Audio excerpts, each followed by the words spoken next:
Bien, bonsoir à tous et à toutes.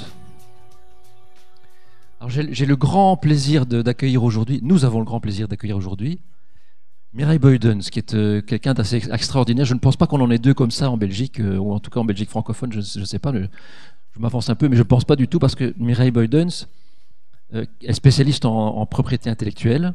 Elle travaille au cabinet Janson et Bonnier. Mais surtout, Mireille Boydens, elle est détentrice de 2 doctorats en même temps. Elle est docteur en droit de l'ULB et docteur en philosophie. En vraie philosophie, je veux dire, pas PhD, hein, docteur en philosophie. C'est quelqu'un qui s'est intéressé depuis très longtemps à la propriété intellectuelle. Elle est membre du conseil d'avis chez Elbach Stichting, qui est une fondation qui finance des projets de recherche dans le domaine de la propriété intellectuelle. Elle est membre du conseil de la propriété intellectuelle. Elle est présidente de la commission d'agrément des mandataires en brevet, etc. Donc, c'est quelqu'un qui connaît bien son sujet et qui, par ailleurs, a un intérêt depuis de nombreuses années, enfin, elle nous dira depuis quand, justement sur les problèmes qui sont liés à l'intelligence artificielle et au droit. Et elle est auteure et co-auteure de nombreuses publications, et notamment d'un ouvrage sur la philosophie de la propriété intellectuelle. Donc, je vais lui laisser la parole. Merci, Mireille. Bonjour. Après une telle présentation, j'ai quand même intérêt à assurer. Donc, alors, l'intelligence artificielle et le droit, c'est un vaste et beau sujet qu'on ne va sûrement pas épuiser ce soir, mais il est certain que l'intelligence artificielle soulève de nouveaux risques, de nouveaux phénomènes, des créations particulières, et que donc le droit s'interroge sur la façon dont il peut les appréhender. Et on va voir un petit peu aujourd'hui quels sont les problèmes principaux que l'intelligence artificielle pose aux juristes, mais vous allez voir, ça va être assez concret et je l'espère assez vivant. Alors, on va commencer par voir des cas pratiques pour un petit peu nous donner une idée des problèmes, des types de problèmes qui peuvent apparaître. En 2018, donc cette année, un piéton, pour la première fois, un piéton a été tué par une voiture sans chauffeur. Et donc, c'était aux États-Unis, The Lawyer's Paradise. Et donc, la première chose qui s'est évidemment posée comme question, c'est de savoir qui est responsable. Et donc, on a commencé à rechercher pourquoi est-ce que cette voiture ne s'était pas arrêtée. Est-ce que c'était l'interfaçage entre l'intelligence artificielle et l'automobile? Est-ce que c'était au contraire l'intelligence artificielle elle-même qui n'avait pas intégré les bons paradigmes? Et donc, on est toujours en train de réfléchir à la question et on va voir quelles sont les possibilités. Si quelque chose comme ça arrive, et ça peut arriver demain, qui est responsable? Deuxième source de problème, ce sont les livraisons par drone. Donc en Europe, on aime bien les conventions et les déclarations, et donc les Européens se sont réunis et ils ont adopté une déclaration de Varsovie sur la création de U-Space, l'espace européen des drones. Donc l'Europe, elle régule et puis elle crée après. Aux États-Unis, on crée d'abord, on régulera peut-être ensuite. Et donc, Amazon Prime Air est déjà en phase de test aux États-Unis. Et UPS teste des drones qui utiliseraient le toit des camions comme héliport, et qui donc démarreraient du toit des camions de UPS. Et Domino a déjà livré des pizzas, alors tout ça est en phase de test, mais enfin les choses vont assez vite. À nouveau, si la pizza tombe en chemin, si le drone s'écrase sur une personne qui est dans son jardin, qui sera responsable? Est-ce que c'est le fabricant de drone? Est-ce que c'est celui qui a mis l'intelligence artificielle dans le drone? Est-ce que c'est celui qui a UPS, qui était le propriétaire du drone? Est-ce que c'est celui qui commandait le drone? On va voir que tout ça est assez complexe. Alors, plus proche de nous, eh bien, l'hôpital universitaire Saint-Luc, en 2018, a décidé d'acquérir des programmes d'intelligence artificielle pour aider au diagnostic. Et donc, les médecins, maintenant, se font aider, on s'en en tout cas incités à utiliser l'intelligence artificielle pour poser leur diagnostic. Et ils doivent maintenant commencer à se justifier quand ils ne le font pas. À nouveau, si l'intelligence artificielle pose un nouveau diagnostic, qui est responsable? Si le médecin pose un diagnostic sans avoir consulté l'intelligence artificielle, qui est responsable? L'intelligence artificielle commence d'ailleurs à remplacer, ou en tout cas à faire une partie du travail des avocats. Par exemple, les analyses de contrats dans les grands deals, hein, ce qu'on appelle les due diligence, quand deux sociétés veulent fusionner ou travailler ensemble, des grands deals, on doit analyser le patrimoine contractuel de la société. Eh bien, on peut déjà faire tourner de l'intelligence artificielle pour préparer le travail. Alors, dans la finance, c'est déjà une réalité. Le trading à haute fréquence ne travaille que avec l'intelligence artificielle. Ce sont des transactions de plusieurs milliers de transactions par seconde. Personne ne peut évidemment, aucun être humain ne peut être compétitif dans un tel milieu. Et le CEO de Barclays écrivait, ça date d'il y a 2 ans, que la technologie allait faire disparaître 50% des emplois dans les 10 ans, dans les 8 ans. Hein, en effet, dans le domaine de la banque, ne vous engagez pas dans ce domaine parce que c'est un domaine où les pertes d'emploi vont être massives, puisque tout ce qui est trading, tout ce qui est aussi contact entre la banque et le client, tout ça est de plus en plus pris en charge par l'intelligence artificielle. Et vous aurez d'ailleurs remarqué ça vous-même, hein, comme dorénavant, la banque c'est vous en fait. Alors, il y a une utilisation économique de l'intelligence artificielle pour offrir des produits et des services. Il y a aussi une utilisation qui n'est pas toujours nécessairement positive, comme par exemple la possibilité de traiter par intelligence artificielle les nouvelles. Et donc les fake news. Donc l'intelligence artificielle permet de faire des fake news d'une qualité tout à fait inédite, puisque non seulement on peut traiter l'information, mais on peut même traiter le sujet qui propage l'information. Et donc ici, par exemple, vous avez un Photoshop vidéo qui permet, donc un acteur prononce un discours, l'intelligence artificielle analyse les mouvements du visage et reproduit ces mouvements du visage sur le visage de la personne cible. Donc je peux dire, voilà, je déclare la guerre à la Corée du Nord, on filme les mouvements de mon visage et on les applique à Trump, et Trump prononcera les paroles que moi-même j'ai prononcées. Et donc c'est absolument bluffant. Alors vous allez me dire, on n'a pas nécessairement besoin de ça pour que Trump raconte des bêtises, mais vous pouvez à ce moment-là gérer les bêtises que Trump racontera. Ce qui, évidemment, pose à nouveau une multitude de problèmes juridiques, mais ce qui change aussi la relation de l'individu à l'image et la relation de l'individu à ce qui est crédible. En général, dans notre culture, vous croyez ce que vous voyez. Hein. Saint Thomas demande à voir pour croire, parce que si vous voyez quelqu'un dire quelque chose, alors c'est que c'est vrai, puisqu'il l'a dit, vous l'avez vu. À partir du moment où je peux photoshopper votre voix et photoshopper votre image, on a un problème de relation à la réalité et à la vérité qui se pose, évidemment. Alors, ces différents types de robots suscitent différents types de problèmes juridiques. Vous allez avoir différents types, je dis des robots, vous allez voir pourquoi. Parce que le Parlement européen, quand il parle d'intelligence artificielle, il aime bien parler de robots parce que c'est plus concret. Et donc, il y a différents types de prestations. Vous avez le robot qui va réaliser des services à valeur intellectuelle ajoutée.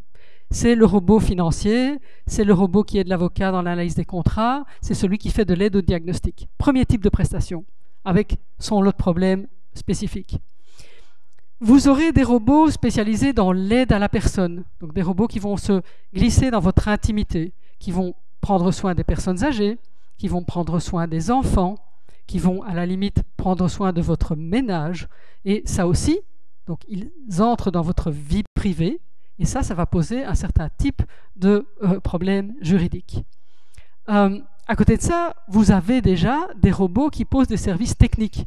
Ils conduisent des voitures, ils conduisent des drones, ils tournent votre pelouse, ils réalisent ce qu'on appelle les 4D. Hein, vous avez les 4 E, ça c'est pour ceux qui font du service à la personne, le Everyday, E-Health, Education and Entertainment. Et puis vous avez les 4D, Dangerous, Dull, Dirty and Dumb.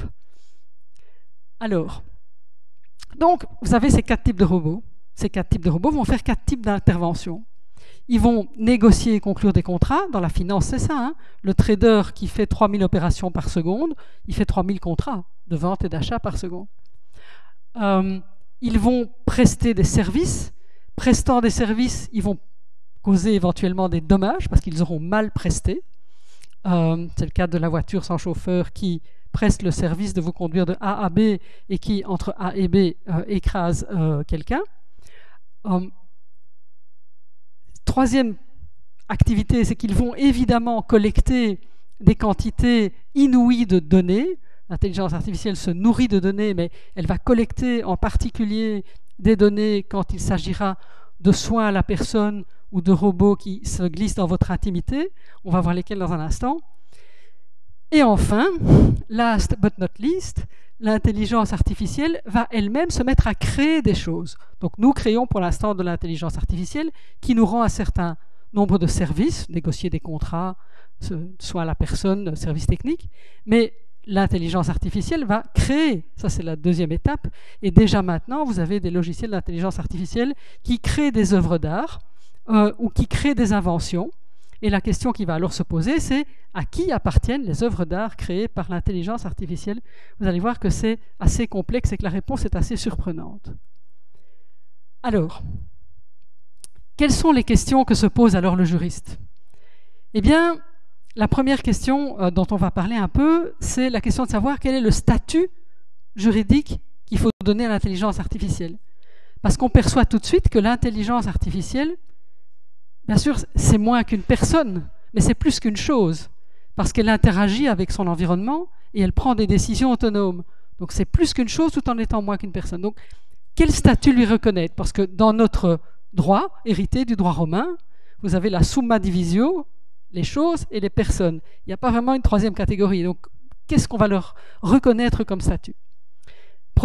Second problème, c'est de savoir qui est responsable. Les drones, les voitures, les mauvais diagnostics, qui est responsable? Troisième question, c'est quid de la protection de la vie privée? Ces montagnes de données collectées par l'intelligence artificielle, on en fait quoi? Et est-ce qu'on doit réguler ça? Comment est-ce qu'on peut réguler ça? Et enfin, quatrième question, c'est qu'est-ce qu'on fait avec tout ce qui est produit par l'intelligence artificielle? Alors soyons rassurés, le Parlement européen s'est saisi de la question et il a rendu une résolution qui date déjà maintenant de 2017 sur les règles de droit civil sur la robotique. Il aime bien parler de robotique.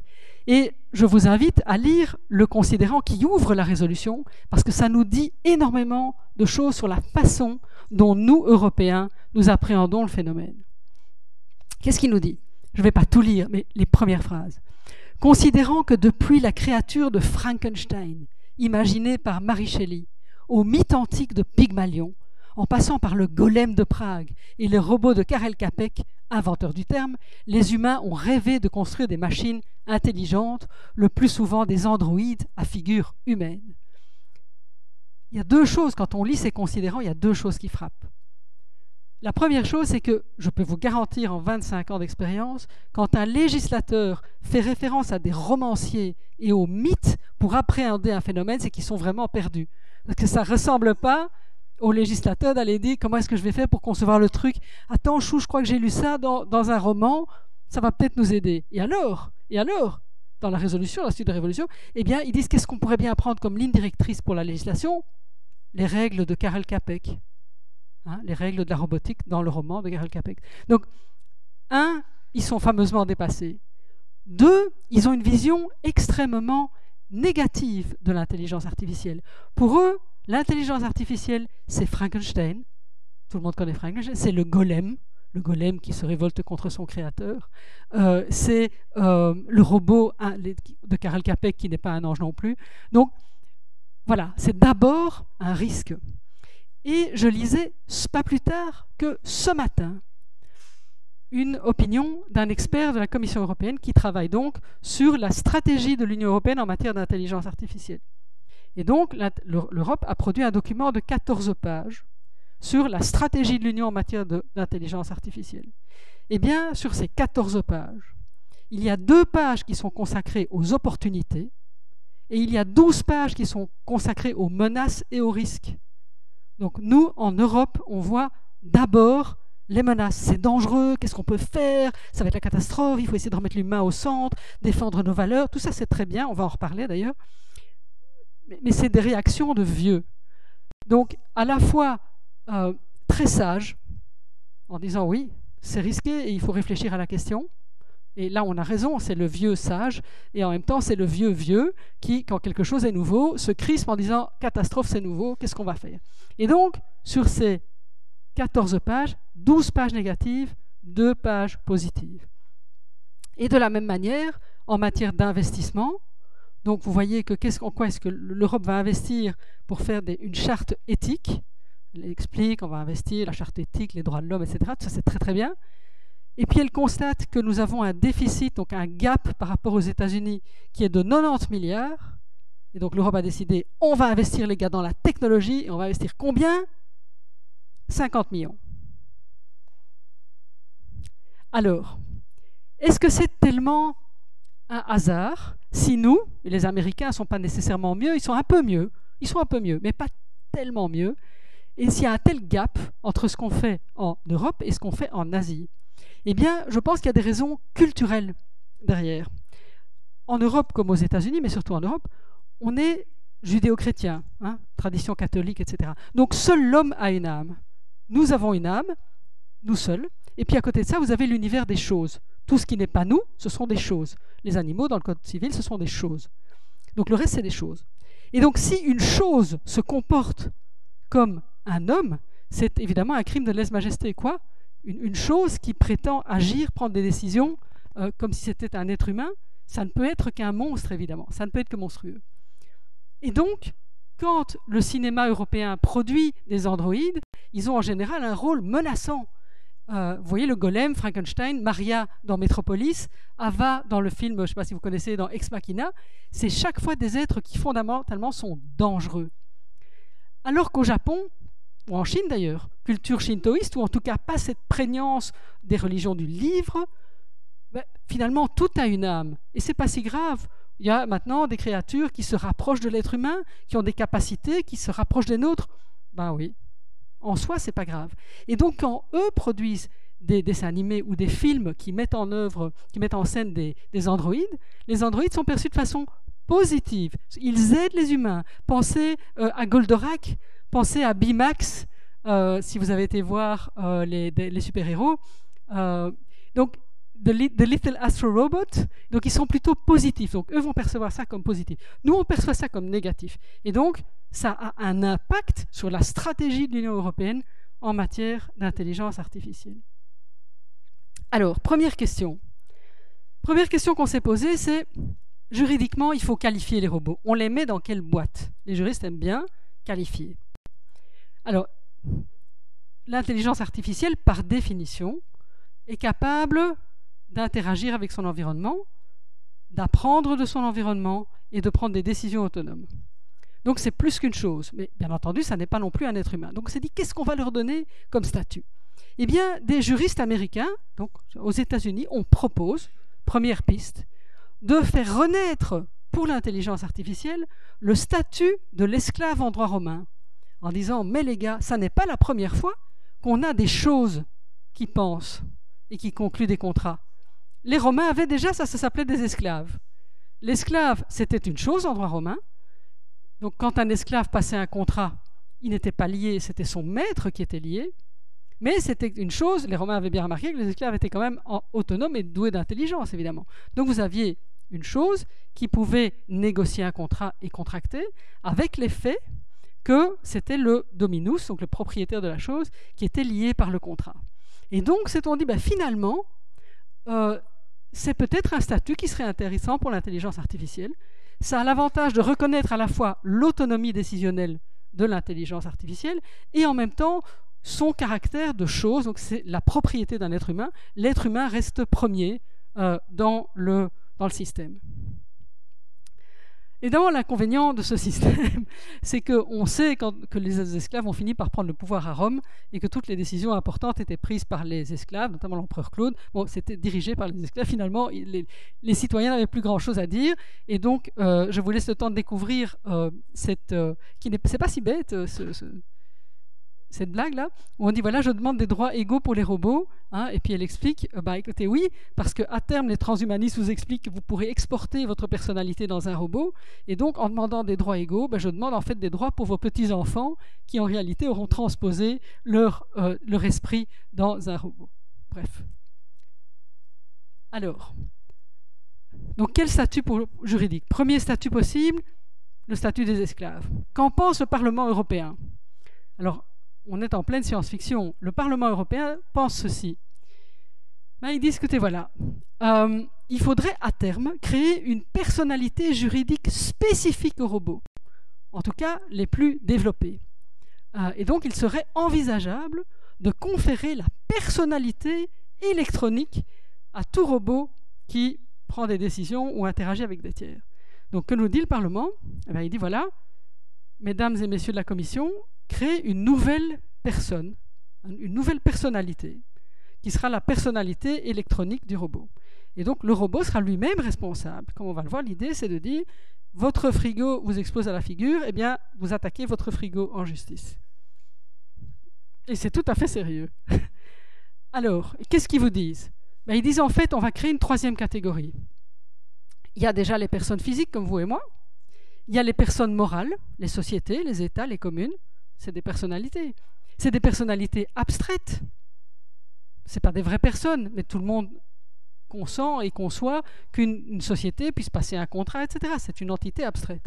Donc pourquoi pas faire une troisième catégorie, la personnalité robotique, en disant, ben voilà, c'est une personne virtuelle, non humaine, comme une personne morale. Donc voilà. Évidemment, le problème, c'est qu'il y a quand même une grande différence entre une personne morale et une personnalité robotique. C'est que dans la personne morale, il y a toujours des humains qui décident en réalité. Vous avez une société, la société a une personnalité abstraite, mais la société, en fait, c'est son conseil d'administration et c'est des gens. Si vous avez une personnalité robotique, par définition, l'intelligence artificielle est autonome. Donc ce ne sont pas vraiment des personnes. Donc l'assimilation n'est peut-être pas idéale. Alors, réponse de la Commission. Donc le Parlement lui dit, voilà ce que je vous propose. Que dit la Commission? Eh bien, elle a remis une communication en avril 2018 où elle propose d'élaborer un projet de ligne directrice qui est à nouveau essentiellement fondé sur la charte des droits fondamentaux et la protection. Donc attention, l'intelligence artificielle, c'est dangereux. Mais face à la demande du Parlement de créer une nouvelle personnalité, c'est le silence poli, ce qui veut dire en langage de la Commission, revoyez votre copie, c'est pas très bon.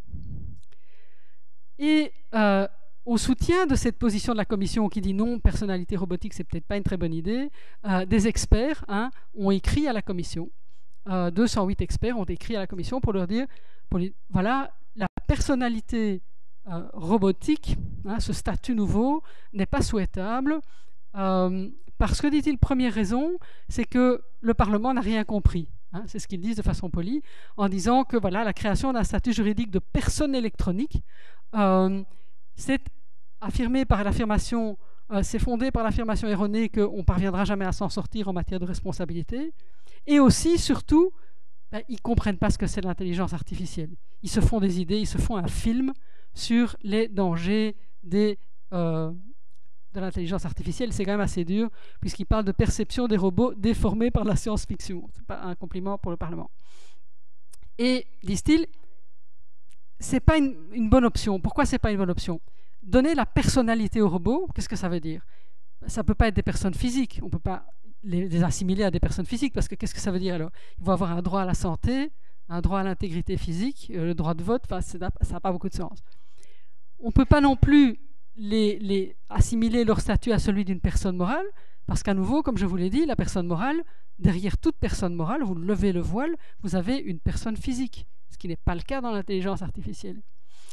On ne peut pas non plus leur appliquer le régime du trust, parce qu'à nouveau, même dans un trust, même s'il faut lever beaucoup de voiles avant d'arriver à la personne, il y a toujours une personne physique in fine. Donc, ce n'est pas une bonne solution, disent-ils. Il faut continuer à chercher, trouver d'autres voies dans le cadre du système actuel. Donc ça, c'est pour le statut juridique. Donc vous voyez que on n'est pas encore sorti, on n'a pas encore trouvé la solution. Premier problème.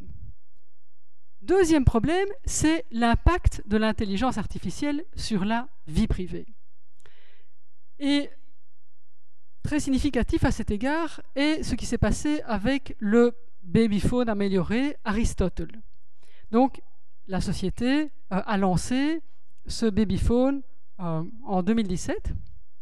Et c'était un babyphone qui était censé faire beaucoup plus qu'un babyphone puisqu'il pouvait s'occuper de vos enfants. Il les aidait à faire leurs devoirs, il répondait à leurs questions, il leur jouait de la musique, il faisait énormément de services. Et il y a eu deux types de problèmes. Parallèlement à ça, il y avait aussi une version pour les personnes âgées.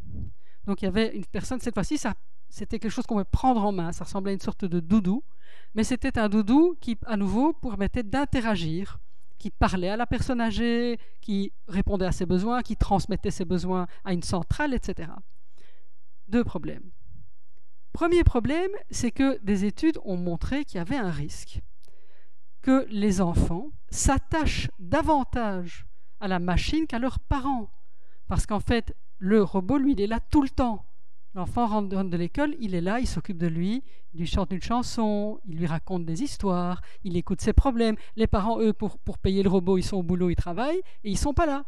Le robot, lui, il est là tout le temps. Donc si un petit enfant est en contact avec une machine dès son plus jeune âge, et que cette machine lui donne ce qui se ressemble à de l'affection, quelle va être la conséquence sur les interactions sociales de ces enfants plus tard?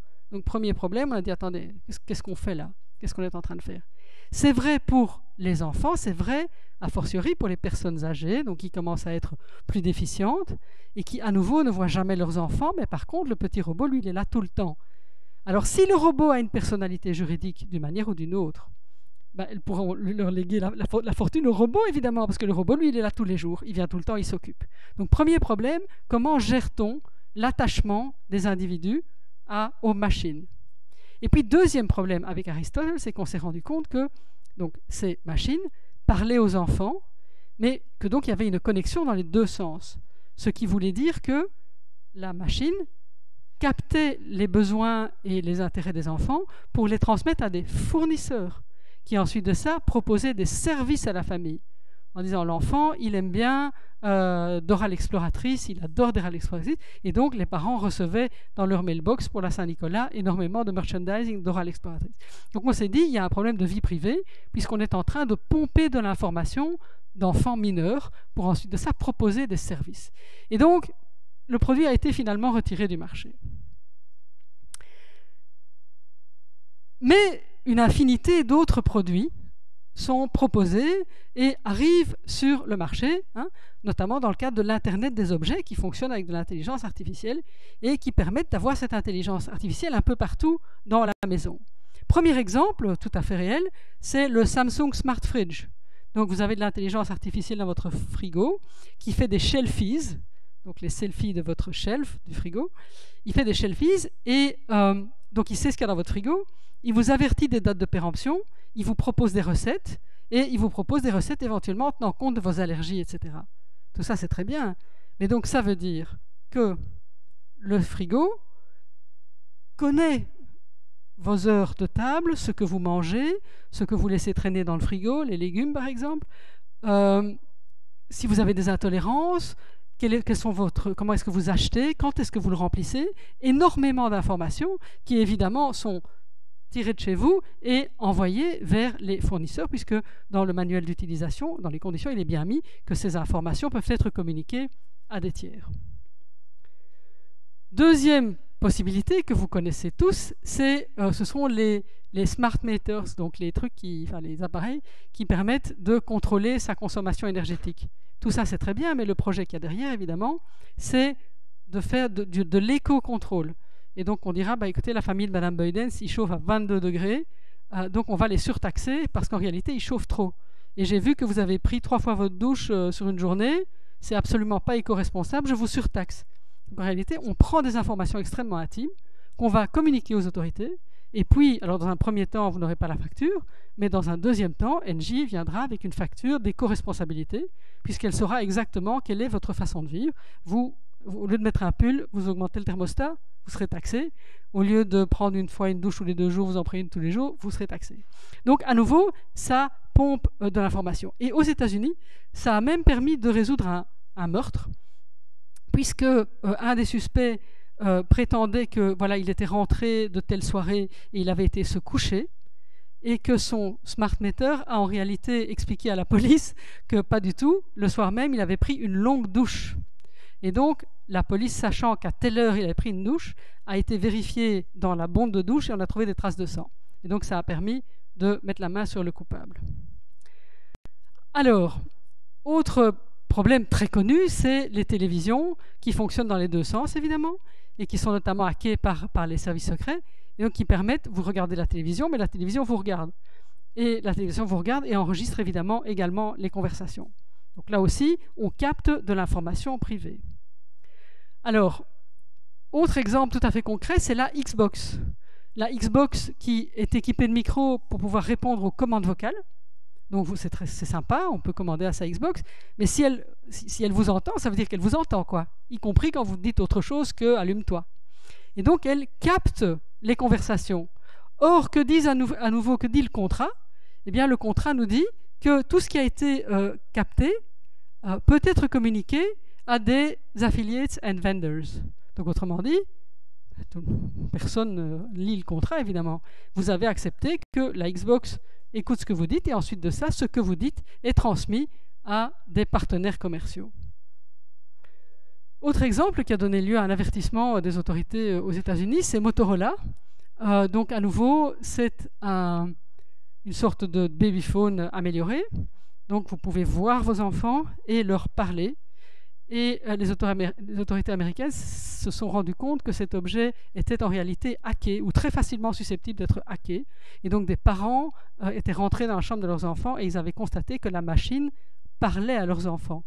On dit « Oh, ce serait gentil, tu peux te déshabiller, tu sais, je vais regarder, je vais juste regarder. » Et donc, c'est à ce point qu'on a dit « Écoutez, voilà, attention, warning, c'est pratique, vous pouvez voir vos enfants et leur parler, mais vous n'êtes pas le seul. »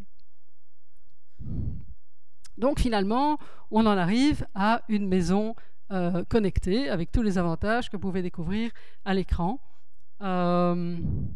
Et donc voilà. Et donc, en fait, vous allez me dire, tout ça n'est pas neuf en soi. Le fait d'avoir énormément de données privées qui sont captées par des sociétés, ça n'est pas neuf. Mais ce qui change avec l'Internet des objets et avec l'intelligence artificielle, c'est que là où vous étiez digitalement nu, vous êtes maintenant véritablement dénudé par la machine. C'est-à-dire qu'avant, c'était votre moi digital que vous exposiez. Vous alliez sur Internet, est-ce que vous mettiez vous-même sur Internet? Tout le monde y avait accès. C'est votre moi digital. Vous êtes transparent digitalement. Avec l'Internet des objets, vous êtes transparent physiquement. Je sais ce que vous mangez, quand, est-ce que vous vous chauffez, quand vous prenez votre douche, ce que vous regardez à la télévision, etc. etc. Donc c'est l'individu dans toute son épaisseur qui devient transparent.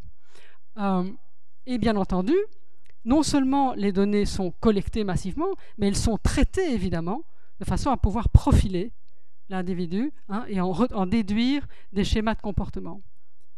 Or, donc c'est déjà un problème en soi, on va voir comment est-ce qu'il est traité juridiquement, c'est un problème en soi, mais il faut aussi savoir que tous ces objets sont évidemment placés en dehors de systèmes IT, comme on peut en avoir dans les entreprises ou les universités, donc ils sont très vulnérables en réalité. Votre frigo, votre babyphone est extrêmement vulnérable et donc ils peuvent être facilement hackés par des tiers mal intentionnés. Avec un risque de backlash évidemment, c'est que s'il y a plusieurs scandales du style babyphone, du style smart meters qui vous dénoncent au fisc, ça risque évidemment d'avoir un effet sur la confiance du consommateur et donc de miner le développement technologique à terme. Parce qu'il n'est pas sûr qu'on continuera à acheter des babyphones s'il y a 3 scandales d'affilée qui montrent que le babyphone espionne vos enfants. Alors, autre problème, donc ça collecte beaucoup de données, ça les traite, ça collecte des données sur la vie réelle des gens, c'est hackable, et en plus de ça, il y a un problème évidemment de black box, d'opacité des algorithmes, puisqu'on ne sait pas en réalité comment ça fonctionne. Et ça fait assez froid dans le dos. Par exemple, le fisc norvégien, on va expliquer ça au fisc belge, il y a peut-être des choses à faire. Donc le fisc norvégien a développé une intelligence artificielle qui permet de sortir les contribuables à risque de fraude. Et les autorités norvégiennes vous disent, on a acheté cette intelligence artificielle qui nous sélectionne les profils de fraudeurs, eh bien on ne sait pas comment ça marche. On voit, ça marche. On ne sait pas comment. À partir du moment où ça commence comme ça, il y a des questions à se poser, évidemment. Et ils l'écrivent, We don't necessarily know what it is that gives a taxpayer a high ranking for error risk. Ça fait quand même un peu peur. Alors, autre problème, il y a le problème de la black box, mais il y a aussi le problème du biais. Parce qu'en effet, l'intelligence artificielle, à ce stade, aujourd'hui, c'est fait par des gens. Et c'est fait sur base de données. Les données sont sélectionnées par des gens. Donc, par conséquent, vous allez avoir dans l'intelligence artificielle les mêmes biais que dans la vie réelle. Et aux États-Unis, c'est assez amusant. Le journal ProPublica a démontré que les autorités américaines avaient fait développer une intelligence artificielle pour évaluer les risques de récidive, mais cette intelligence artificielle était raciste, quoi. Elle avait été faite par des white guys qui avaient introduit des paramètres tels que les Noirs avaient 90% de chances de plus de sortir que les Blancs. Donc, l'intelligence artificielle, les gens disent la machine c'est objectif, la machine n'est pas objective, évidemment, c'est pas à vous qu'il faut l'expliquer. Alors, autre problème, c'est que, et on va voir dans un instant comment l'Union européenne essaye d'adresser la question, en principe, vous pouvez donner votre consentement pour qu'on traite vos données. Vous dites, il n'y a pas de souci, moi je mets des données sur Facebook où le frigo va prendre certaines données, je sais pourquoi. Je sais pourquoi il les prend, je sais ce qu'il va en faire. Le problème, évidemment, c'est que comme l'intelligence artificielle évolue, les objectifs peuvent évoluer aussi. Et vous avez très vite perdu le fil, perdu le contrôle entre l'objectif premier et le repurposing au bout de 2 ans. Enfin, l'intelligence artificielle se heurte à un problème juridique qu'on appelle celui de la minimisation des données, mais on va y revenir. Autre problème, une fois que l'intelligence artificielle a récolté tout ça, qu'est-ce qu'elle fait? Eh bien, elle fait du profilage, et avec ce profilage, on prend des décisions automatisées qui permettent, par exemple, de vous donner un crédit, un accès à la citoyenneté, etc., sur base de décisions automatisées. Alors, que fait l'Union européenne face à tous ces problèmes? Eh bien, heureusement, il s'en occupe, et le Parlement européen, toujours dans sa résolution, dit attention, il faut être particulièrement attentif à la question, et notamment aux problèmes de vie privée. Et donc l'Europe a adopté ce dont vous avez tous entendu parler, qui est le fameux RGPD, le Règlement général sur la protection des données. Et le Règlement général sur la protection des données essaie d'adresser le problème, quid de ces masses d'informations récoltées par l'intelligence artificielle, comment est-ce qu'on fait pour protéger le citoyen? Est-ce qu'ils y arrivent? Alors c'est ce qu'on va voir. Bon, il commence par donner les grands principes. Il dit, écoutez, quand une machine traite des données, il faut que ce soit licite, loyal et transparent. Bon. Et c'est le responsable du traitement qui devra prouver qu'en effet son traitement est licite, loyal et transparent.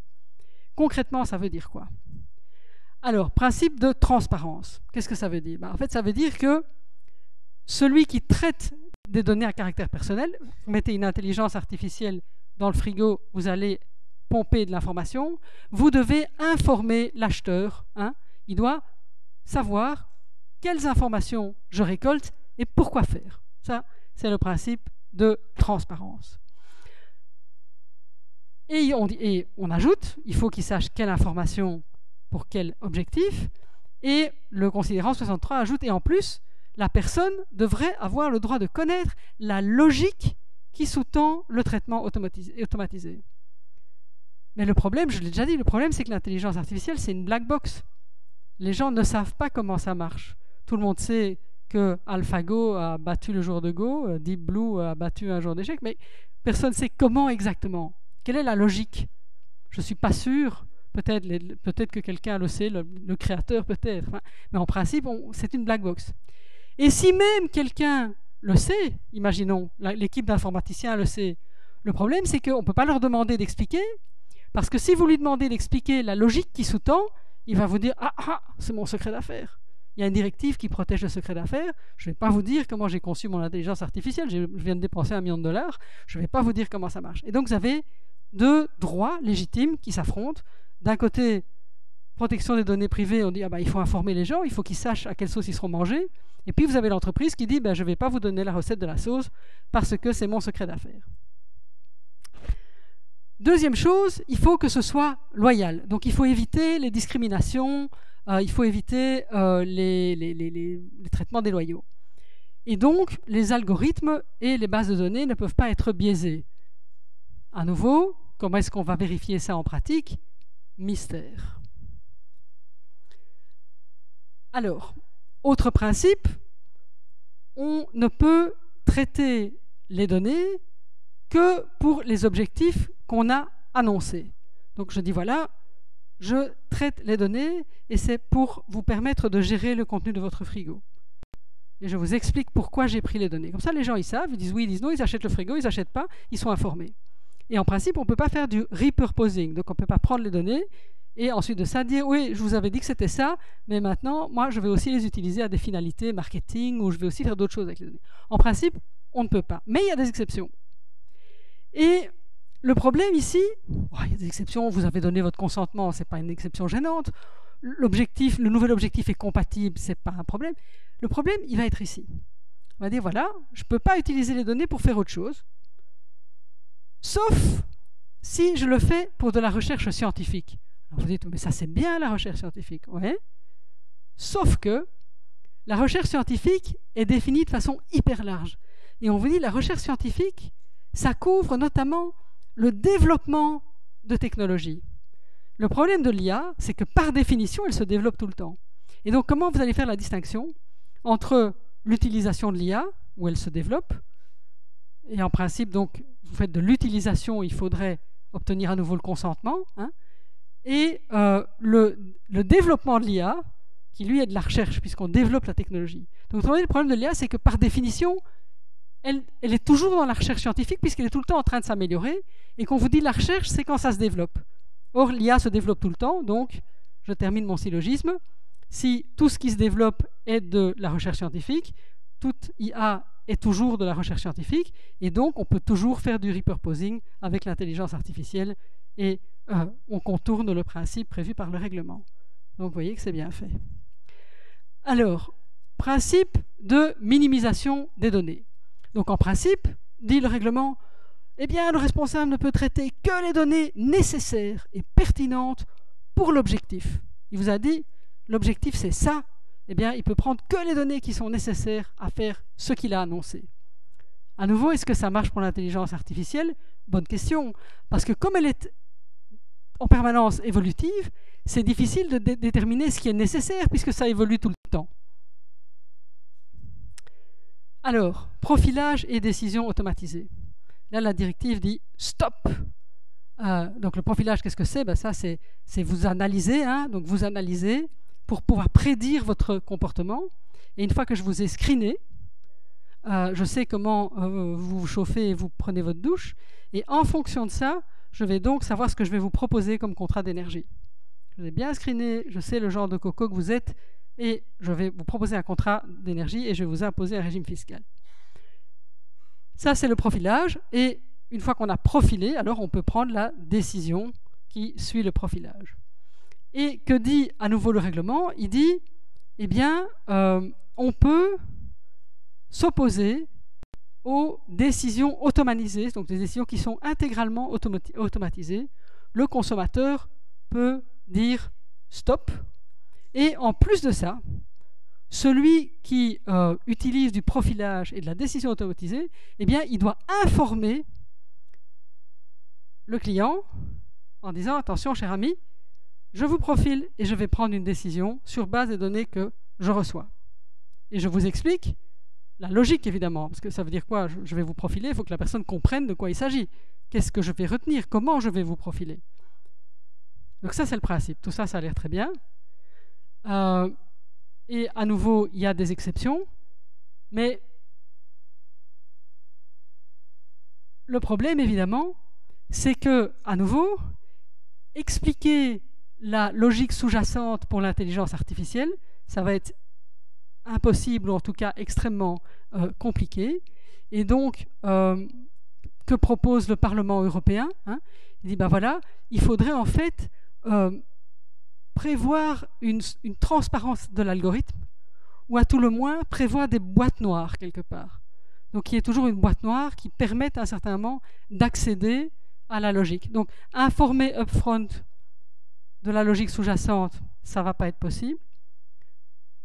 Mais à tout le moins alors, il faut que quelque part l'information soit stockée et qu'il y ait une boîte noire. Alors, donc on voit toutes les informations. Est-ce qu'on peut réagir? Alors, juste pour susciter la réflexion, certaines personnes essaient de faire prendre conscience du caractère extrêmement invasif de l'intelligence artificielle appliquée aux objets connectés.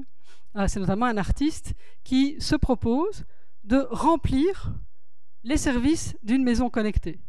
Donc il va dire, écoutez, je ne vais rien faire de plus que ce que ferait une maison connectée, donc le truc de base, le frigo, le chauffage, sauf qu'elle est là en personne.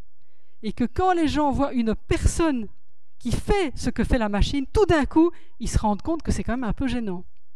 Et donc le fait de mettre des yeux humains, tout d'un coup, ils se rendent compte qu'ils sont vraiment nus. Alors que quand c'est la machine, ils ont l'impression que c'est la machine, donc c'est personne. Où on retrouve d'ailleurs le débat sur le statut de l'intelligence artificielle. Si la machine m'observe, ça n'est personne. Si c'est une personne qui ne fait rien d'autre que la machine, tout d'un coup, je prends conscience du fait que je me déshabille véritablement devant un tiers. Donc ça permet une certaine prise de conscience.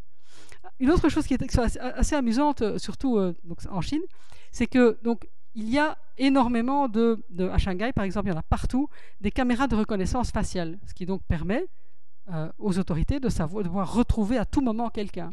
Donc il y a eu c'est passé, je vais voir un reportage sur la question, donc on lâche un Chinois dans la rue, il faut genre 10 minutes aux autorités pour savoir exactement où il est, parce qu'il y a des caméras de reconnaissance faciale.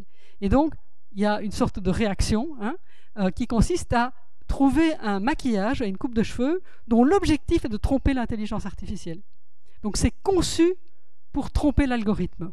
Déstructurer les visages, l'algorithme ne peut pas traiter ce genre de visage. Alors, donc ça, c'est pour les problèmes de vie privée. Oula. Alors, les accidents de voiture maintenant. Problème quand il y a un dommage qui est causé par une intelligence artificielle. Qui est-ce qui est responsable? Est-ce que c'est le propriétaire, le conducteur, je ne sais pas comment il faut, l'utilisateur du véhicule? Non, évidemment, parce que l'utilisateur du véhicule, par définition, ce n'est pas lui qui conduit la voiture. Donc lui, il ne peut rien faire, donc ce n'est pas lui. D'accord. Est-ce que c'est le fabricant de l'intelligence artificielle? Alors, sur base du droit actuel, oui, il peut être considéré comme responsable, mais le problème de cette solution, c'est que les fabricants d'IA sont souvent des petites entreprises pas très solvables, que ça va être difficile de dire est-ce que le programme vient de l'IA ou de l'interfaçage avec la voiture. Et puis, le fabricant d'IA, il va vous dire, oh, cher monsieur, l'IA, elle a évolué. Moi, je ne la contrôle plus. Oui, au départ, je l'ai contrôlée, mais plus maintenant. Donc, il y a évidemment un problème à cet égard aussi. Alors, est-ce que ça va être le fabricant de la voiture?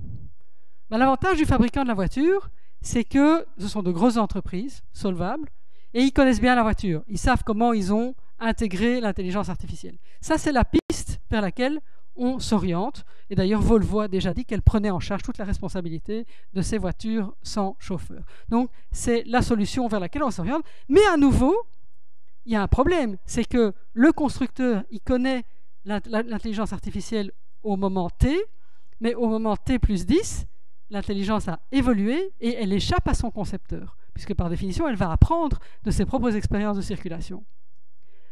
Alors, que propose le Parlement européen? Il dit, écoutez, la voiture elle-même alors.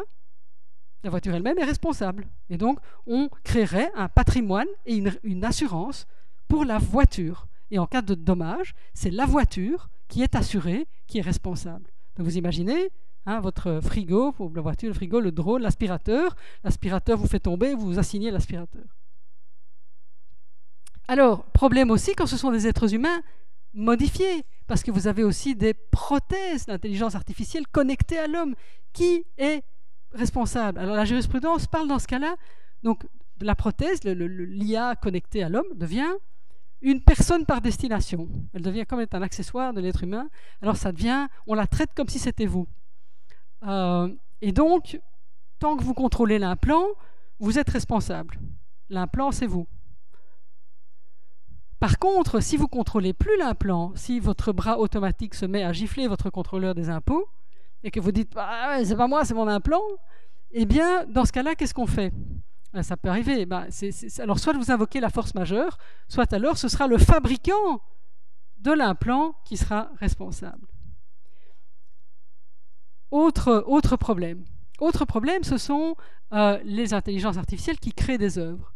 Vous avez entendu parler, par exemple, le conte de Bellamy, cette œuvre qui a été vendue aux enchères, qui a été faite par une intelligence artificielle. Moi, je trouve que c'est assez moche, mais bon, ça c'est bien vendu. Vous avez aussi de l'intelligence artificielle qui a fait un Rembrandt. Donc, comment est-ce qu'ils ont fait? Ils ont scanné tous les Rembrandt. L'intelligence artificielle a défini quels étaient les patterns et ils ont recréé un Rembrandt moyen, en quelque sorte. De la même manière, vous avez de l'intelligence artificielle qui a créé un film de science-fiction, donc intégralement créé par un algorithme. Vous allez voir, moi je trouve que ça casse pas trois pattes à un canard, mais néanmoins, on n'en est qu'au début. On va peut-être pas voir toute la vidéo. Et donc c'est un court-métrage de science-fiction intégralement créé par un algorithme. Quelques images. Il a été dressé aux séries C américaines, j'imagine.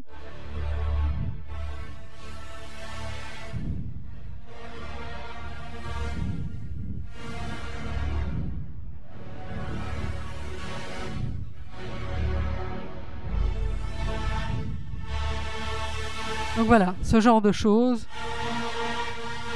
intégralement créé par ordinateur.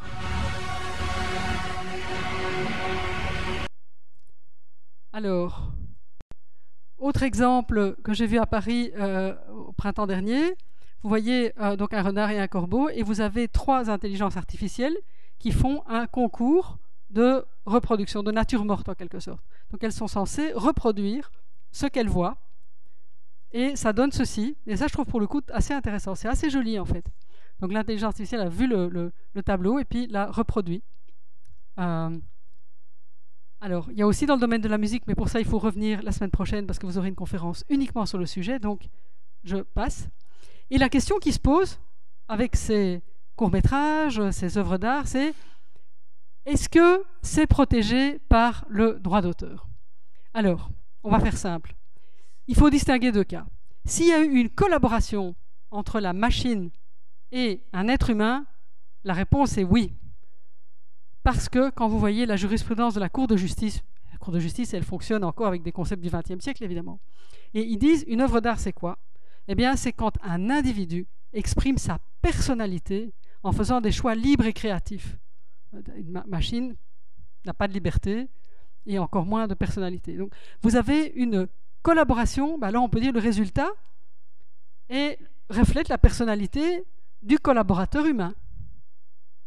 Et donc la réponse est oui, parce qu'il y a eu un humain qui a pu imprimer sa personnalité et faire des choix libres et créatifs. Aux États-Unis, c'est la même chose. Que dit le Copyright Office aux États-Unis? Ils disent nous, on veut bien enregistrer une œuvre donc en droit d'auteur, pour autant que l'œuvre a été créée par un être humain. Pas d'être humain, pas de droit d'auteur. Alors, problème. Le problème, en fait, a été soulevé à propos d'une photographie prise par un animal.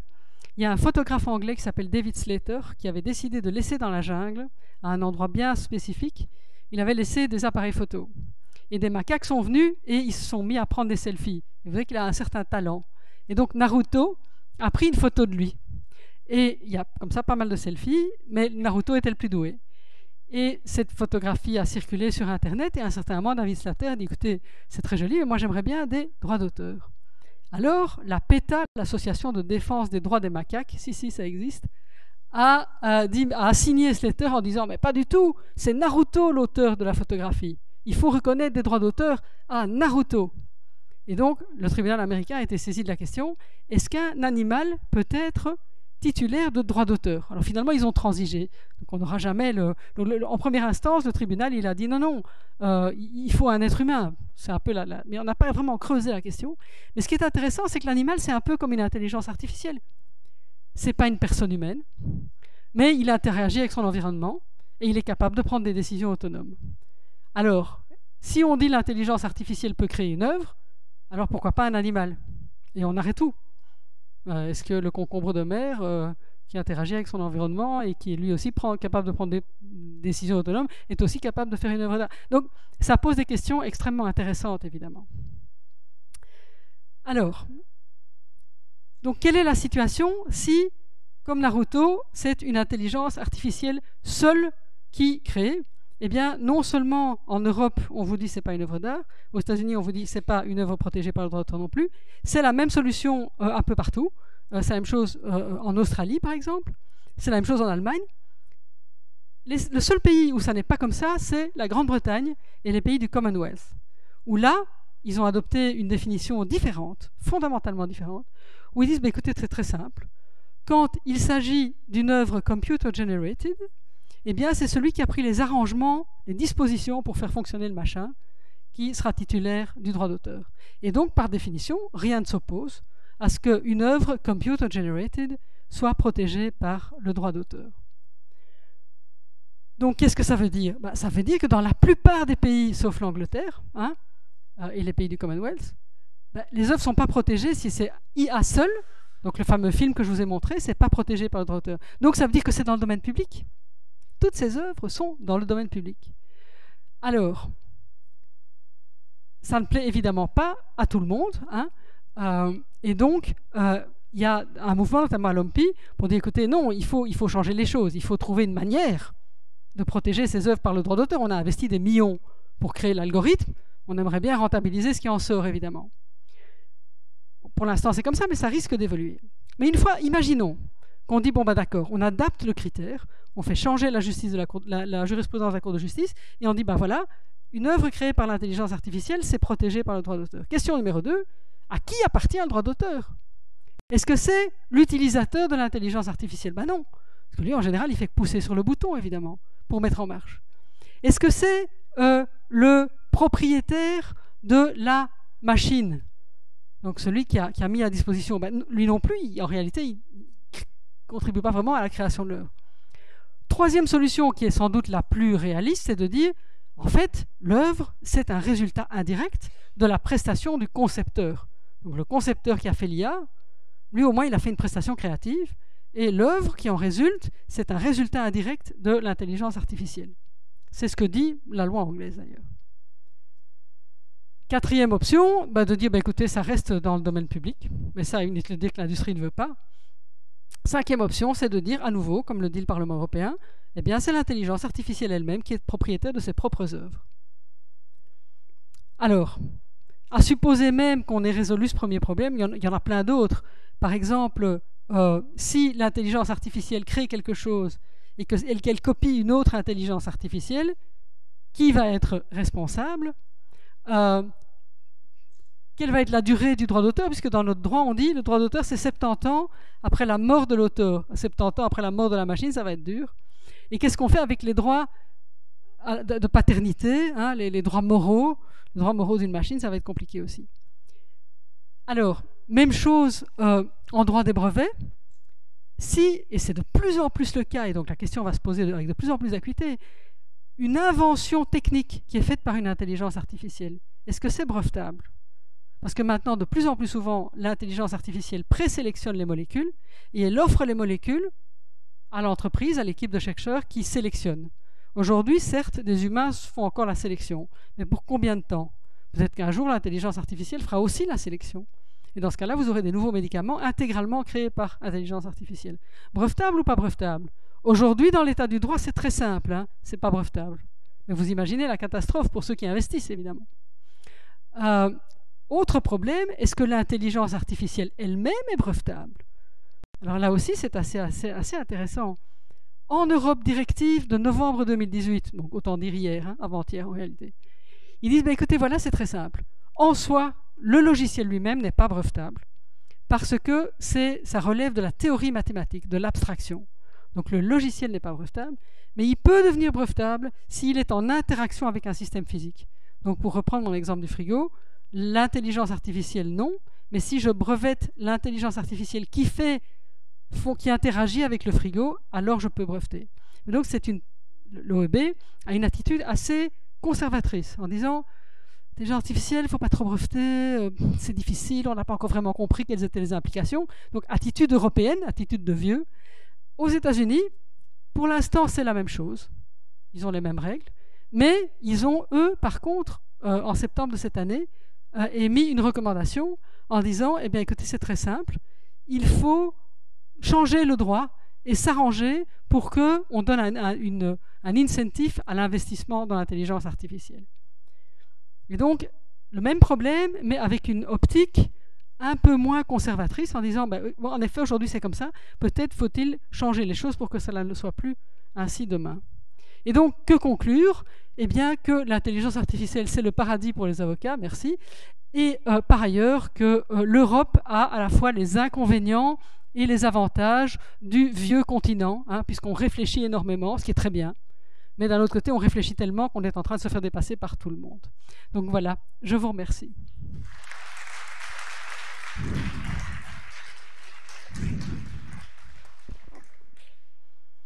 Merci. 1, 2, on m'entend? 1, 2. 1, 2. Oui, on m'entend. Pile. Ouais. Merci Madame Boydens. Merci pour cet exposé brillant, très dense et très intéressant. J'imagine qu'il y aura des questions dans la salle. Je vais probablement même devoir modérer les questions dans la salle parce que j'imagine qu'il y en aura beaucoup. Alors, qui commence? Oui.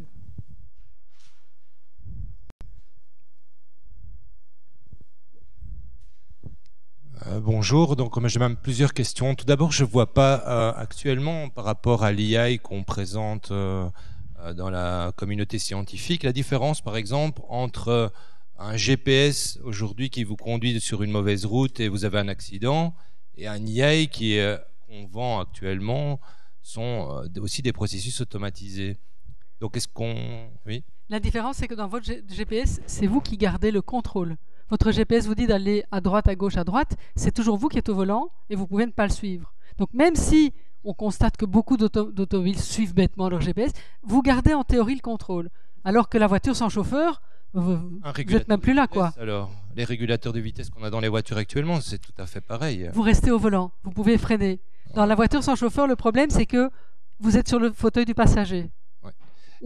D'ailleurs, où vous n'êtes pas du tout, vous êtes à l'arrière. Vous voyez ce que je veux dire? Ouais. Donc c'est cette faculté de maîtriser le risque.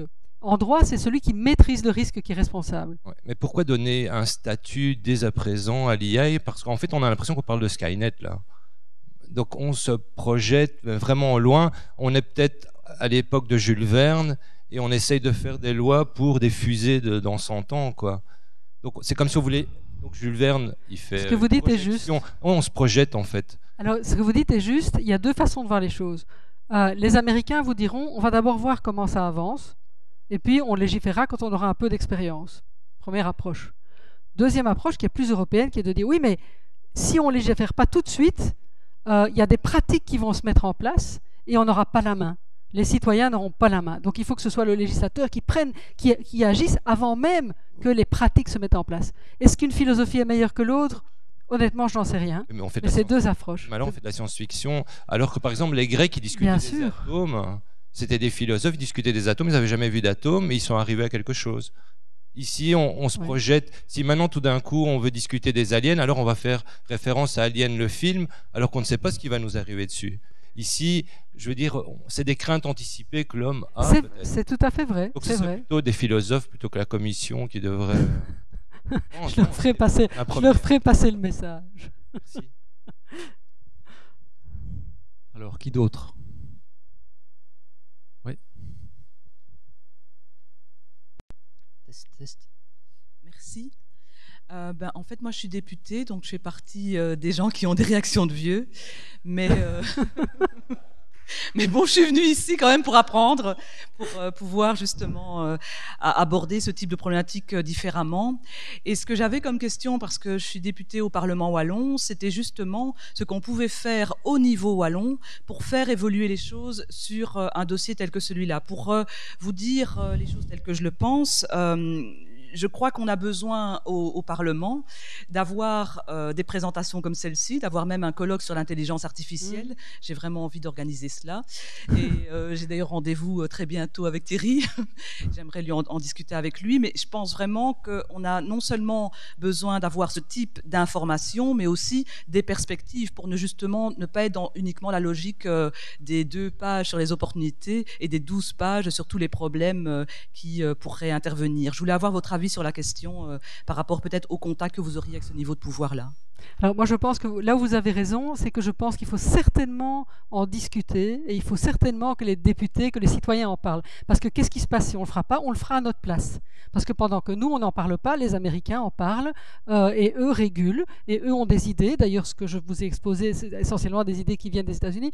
Donc ne pas en parler, c'est pas... Donc l'idée de dire on va voir comment ça se passe, on peut le faire. Le problème, c'est que tant qu'on ne se saisit pas de la question, d'autres le font à notre place et vont venir avec des solutions. Donc je dirais point 1, en effet, organiser des groupes de réflexion, etc., réfléchir à la question. Ça, c'est certainement le premier point. Deuxième point, c'est faire aussi le tour des opportunités. Et puis troisième point, c'est de suspendre un tout petit peu son jugement et pas vouloir sans doute légiférer trop tôt. Donc je dirais la solution elle est un peu entre vous deux. Je pense qu'il ne faut pas commencer tout de suite en disant le Parlement fédéral par exemple a pris une loi contre les robots tueurs. Bon, c'est un peu de la théorie quoi. Je veux dire bon. Donc se saisir de la question, réfléchir, créer des groupes de réflexion, voir un peu ce qui se fait à l'étranger, mais pas se précipiter pour interdire et autoriser. Donc ça, c'est la façon dont je verrai les choses. Après ça, je ne peux pas vous donner le contenu parce que, comme vous voyez, c'est extrêmement vaste et je ne le connais pas moi-même. Hein. C'est des questions. Ah, ça, c'est évident. Hein, voilà. Bonsoir. Je me posais la question parce que souvent, les directives, quand on les prend à l'origine, c'est souvent les lobbies qui les imposent. C'est eux qui sont dans la commission d'experts. Ils viennent avec des experts. Est-ce que c'est le cas ici? Certainement, oui. Tout à fait, parce qu'il y a évidemment de gigantesques intérêts financiers. Alors en Europe, c'est encore embryonnaire, puisque je vous dis que donc, les États-Unis ont mis 90 milliards sur la table, l'Europe a mis 50 millions. Bon, donc on n'est pas encore au même niveau qu'aux États-Unis, mais bien entendu qu'ils viennent avec des lobbies. Parce qu'en réalité, la question est de savoir qui va être propriétaire de tout ça, quel va être le trade-off entre secret d'affaires, transparence. Donc bien sûr qu'il y a des lobbies. Dès qu'il y a de l'argent, il y a des lobbies. Maintenant que les entreprises donnent leur point de vue, c'est excellent. Là où c'est pas bon, c'est que les entreprises donnent leur point de vue et que souvent les citoyens n'ont pas droit à la parole et qu'il y a un déséquilibre dans les influences qui s'exercent. Ça, c'est certain aussi. Vous avez parlé qu'il y avait un déséquilibre parce que quand on voit l'origine, on parle de Frankenstein, c'est vraiment à un niveau vraiment très très bas, hein, pire que l'école primaire. Donc je me posais le problème, ils trichent toujours et les lobbies vont imposer leur façon de voir et donc on en est à 400 millions de caméras en Chine pour la question faciale. Ils étaient à 200 millions, maintenant ils vont en mettre 400 millions, on va tous être fichés. Et si c'est ça qu'on prévoit dans notre société. Et en plus, en Chine, non seulement vous êtes filmé, mais en plus vous êtes noté socialement. Donc on vous profile et en fonction de votre profil, vous avez une note sociale. Selon que vous êtes un bon citoyen qui soutient les valeurs chinoises et son pays, ou un mauvais citoyen. Et vous avez donc une note, l'intelligence artificielle vous cote. Donc c'est un cauchemar absolu. Oui, mais en Europe, est-ce que ce sera le cas? Pour l'instant, nous, on est plutôt du bon côté. Donc, on est plutôt frileux avec les bons et les mauvais aspects. Donc, quand je parlais des vieux, les vieux ont des bons côtés aussi. Hein. Ils réfléchissent, ils sont prudents, ils pensent aux implications diverses. Donc, nous, on est plutôt du côté prudent, quoi. Donc, je pense qu'on n'est pas en risque de la même manière.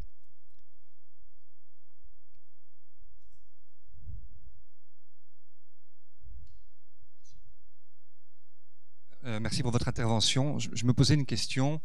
Vous parliez donc de la différence entre l'humain et le non-humain, donc le ça, la machine, l'animal, etc. Qu'en serait-il et comment réagirait-on si la machine, l'IA, peut se positionner sur son propre aspect et que de façon compréhensible, à partir du moment où l'intelligence qui serait non humaine pourrait avoir son opinion, son point de vue sur ce qu'elle est elle-même? Oui, c'est la fameuse une sorte de singularité où elle finira par être consciente d'elle-même. C'est ça. Ça reposera la question. Mais là, pour le coup, on est d'après ce que j'ai lu, on est dans la science-fiction. Donc, c'est une question très intéressante. Mais là, pour le coup, on est à long terme. Certains estiment que la singularité n'arrivera tout simplement pas. Elle va reproduire une apparence de réflexivité sans réflexivité réelle. Mais là, je crois qu'on est vraiment dans le très long terme. Mais c'est une très belle question. Parce qu'à terme, c'est ça, évidemment.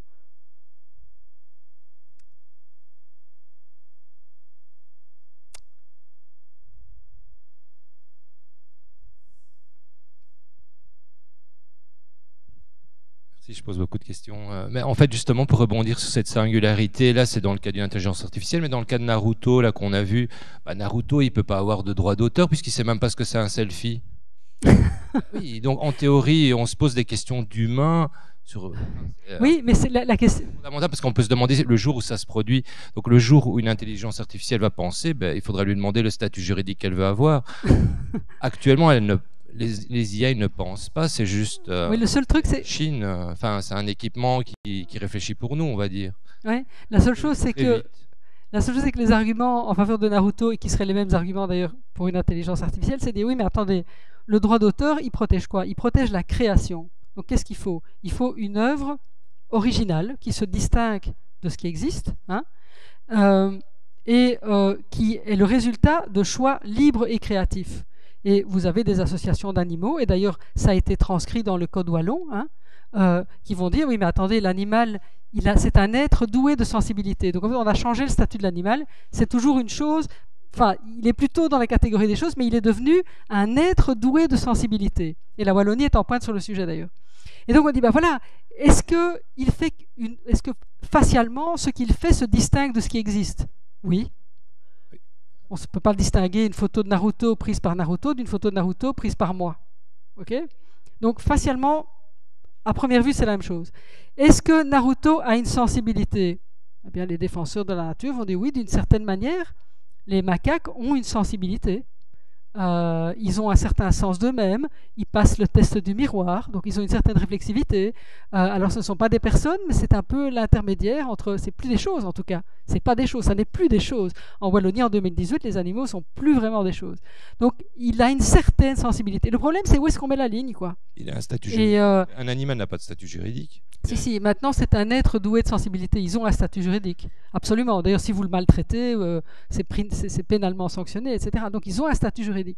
Ils ne peuvent pas contracter, mais les associations d'animaux disent écoutez, c'est pas grave, il a une sensibilité, il crée une œuvre, et les droits reviennent à l'association, tiens comme par hasard, à l'association de défense des macaques. Par exemple, qui sont prêts à ne plus tuer aucun animal juste pour le prix. Je veux dire, vous voyez, on va à un extrême, on va trop loin déjà, je pense.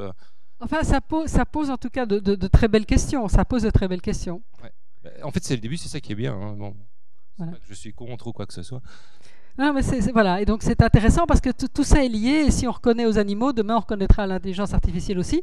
Et alors, ceux qui disent c'est l'intelligence artificielle qui doit détenir les droits d'auteur, en fait, ce qu'ils veulent, c'est un point d'imputation juridique. C'est-à-dire quand un court-métrage est produit, on impute les droits d'auteur à la machine.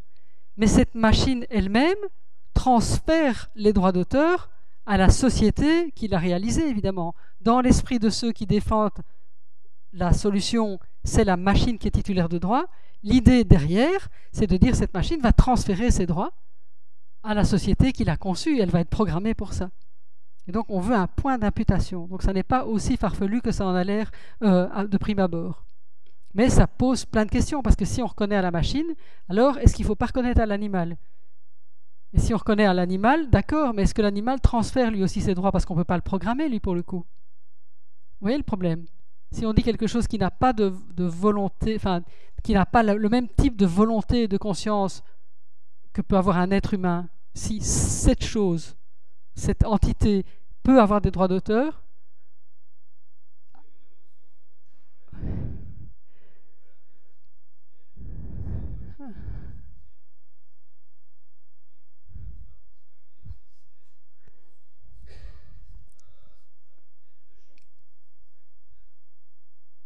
oui, mais ça pose une belle question, parce que si la machine peut être un point d'imputation, alors l'animal aussi, avec la différence que lui, l'animal, on ne le programme pas, et que donc par conséquent, il ne va pas transférer les droits d'auteur à la société ou à son propriétaire nécessairement. Et donc il y a moins d'intérêt à défendre le droit d'auteur de l'animal qu'il y aurait d'intérêt à défendre le droit d'auteur de la machine. Parce que le droit, c'est toujours quelque chose qui est fait en fonction d'une fin, hein, c'est un outil en fonction d'une finalité. Et donc, voilà.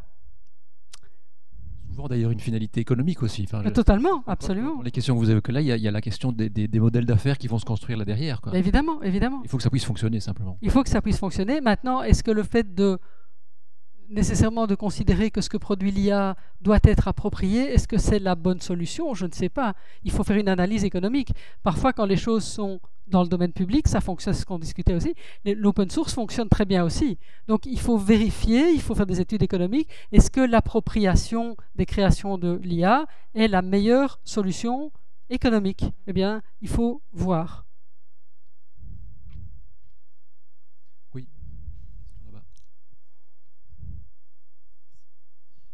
On a vu dans votre exposé qu'il y avait des différences de pensée entre États-Unis, Europe et Asie.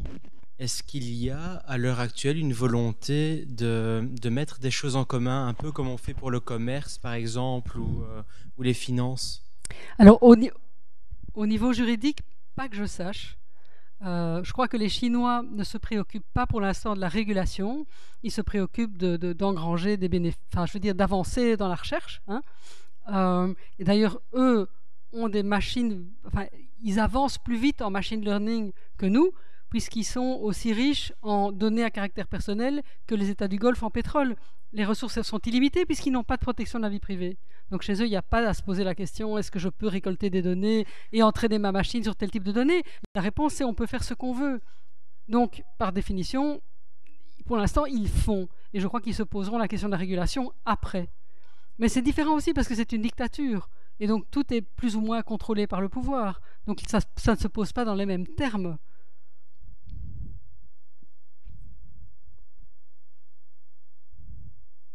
Mais les États-Unis, pour rebondir, ont une autre approche parce que c'est un pays de common law. Et donc par définition, la common law, ça fonctionne comment? Ça fonctionne avec des précédents.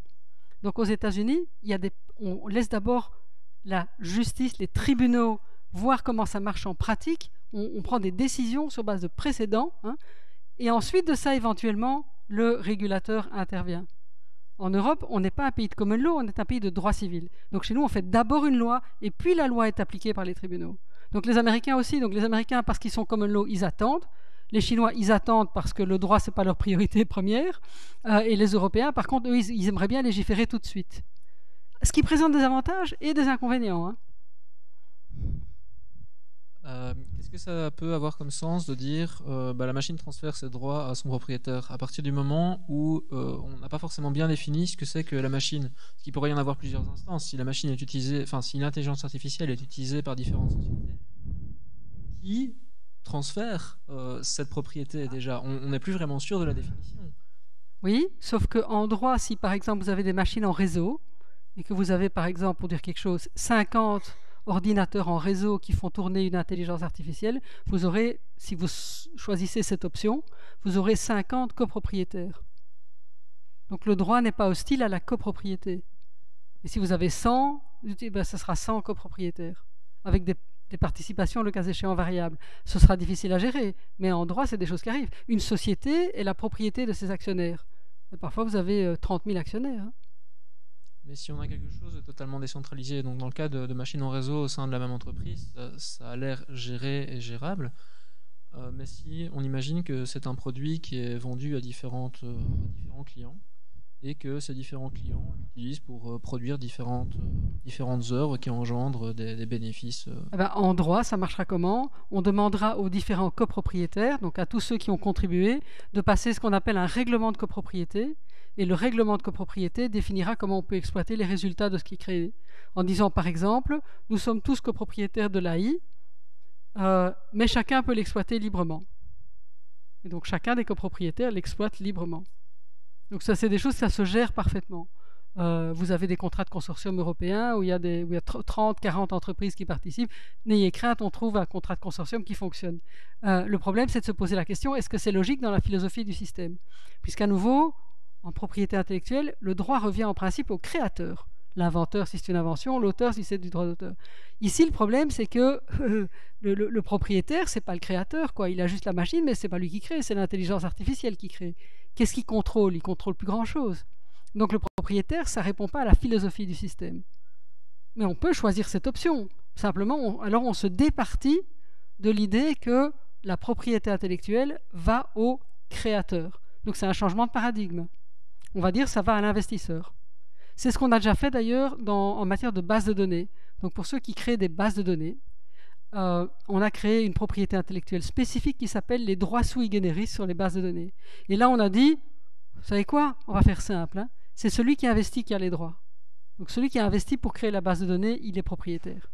Et donc on s'est départi de cette idée, la propriété intellectuelle, c'est pour le créateur. On a changé de paradigme pour les données. On pourrait très bien changer de paradigme pour l'AI et de dire, ben dans ce cas-là, on change de système. Mais ça demanderait de changer de système, ce qui n'est pas simple. Faisable, mais difficile. Une dernière question? Alors jusqu'à présent, on a beaucoup parlé des droits de l'intelligence artificielle, mais est-ce qu'on a déjà réfléchi aussi à des restrictions? Je pense par exemple aux lois d'Asimov. Absolument. Eh bien, voilà, exactement. Eh bien, donc, dans la fameuse déclaration du Parlement européen, qui est très amusante à lire, ils disent il faudrait penser à des restrictions, et les restrictions, ce seraient les lois d'Asimov. Et ils les citent in extenso dans la déclaration du Parlement, en disant, écoutez, pour les gars, c'est ce qu'on a de mieux pour l'instant.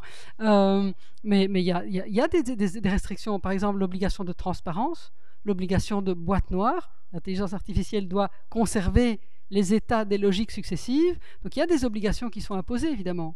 Minimisation des données, transparence, loyauté, tout ça, c'est des obligations qu'on impose à l'intelligence artificielle en réalité. Merci.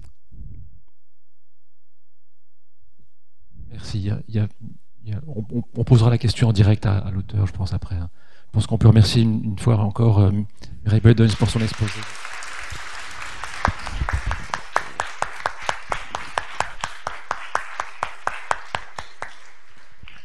Je voudrais, au nom de l'Université de Mons, vous remettre un petit cadeau, voilà, s'il vous plaît. Ouais.